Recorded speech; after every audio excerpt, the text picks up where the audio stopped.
Hello mga kaminang! Ang lulutuin natin sa araw na ito ay chicken estofado. Ito yung other version ko ng estofado recipe na gusto kong i-share sa inyo. Kaya tara, samahan mo ako sa aking kusina para malaman at matutunan mo kung paano ko niluto itong ating recipe. Welcome to Minang's Kitchen! Kailangan natin dito ng saging na saba. Kapag bumili kayo, yung piliin ninyo yung hindi masyadong hinog. Iwain nyo lang yan ng pa-diagonal. Ngayon, yung kapal niyan, depende dun sa laki ng saging na mabibili ninyo. Tapos, itong ating carrots ay depende na lang kung gusto ninyong lagyan. Ako nilagyan ko para meron siyang gulay. Pagkatapos natin hiwain yan, ipiprito naman natin. Yung ating pan, lagyan nyo lang ng kaunting mantika. So kapag ready na yan, unahin nating iprito tong saging. I-brown nyo lang yung magkabilang side ng saging pagkatapos iset aside.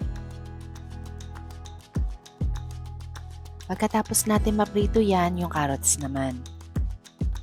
Ganun lang din yung gagawin, ipiprito yung magkabilang side pagkatapos itatabi.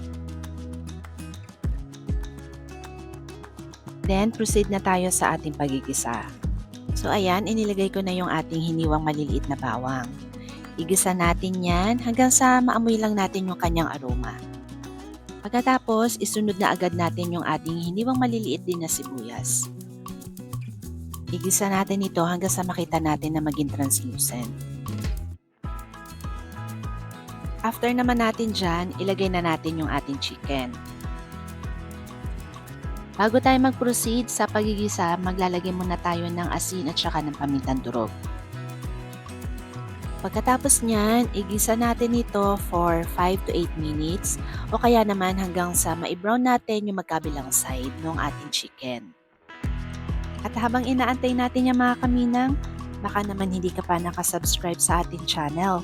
I-click na subscribe button at notification bell para ma-notify ka kapag meron tayong mga bagong uploads. I-follow mo na rin ang Minang's Kitchen sa Facebook, IG, at sa iba pang social media platforms. So kapag na-brown na natin yung chicken, ilagay na natin yung toyo, anisado wine, pineapple juice, at yung sugar. Yung anisado wine nga pala natin, mabibili nyo yan sa groceries o kaya sa supermarkets. Readily available naman yan. Haluin muna natin itong mga inilagay natin na ingredients bago natin ilagay yung suka. Ang sabi nila, para maluto daw na maigi ang suka, wag daw munang hahaluin. So, hahayaan lang muna natin yan na ganyan. At aantayin natin yung kumulo for 2 to 3 minutes. After natin mapakuluan yan, ilagay na natin yung takip ng ating kaserola. At ituloy lang natin yung pagsisimmer or pagluluto natin dyan for 10 to 15 minutes. So after ng ilang minuto natin pagpapakulo, hahaluin na natin itong ating chicken para maging pantay yung pagkakaluto natin at hindi rin masunog yung pinakailalim nitong ating chicken. Then afterwards, maglalagay tayo ng dahon ng laurel.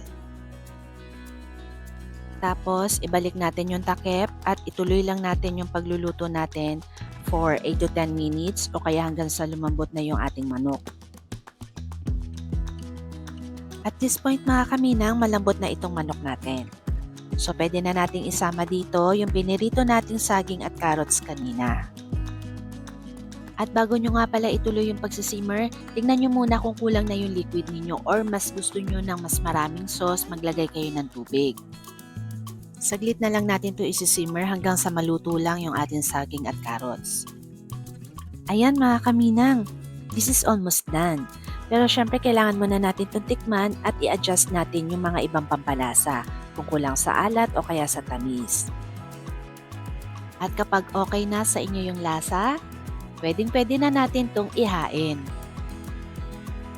At ito na yung aking version ng chicken estofado. Sana ay nagustuhan nyo at meron kayong natutunan sa recipe na i-share ko ngayon. Kaya para lagi kang updated, huwag mong kalimutan ang mag-subscribe sa Minang's Kitchen, like, mag-comment kung ano masasabi mo dito sa ating recipe, at i-share mo na din itong ating video. Okay, kain na!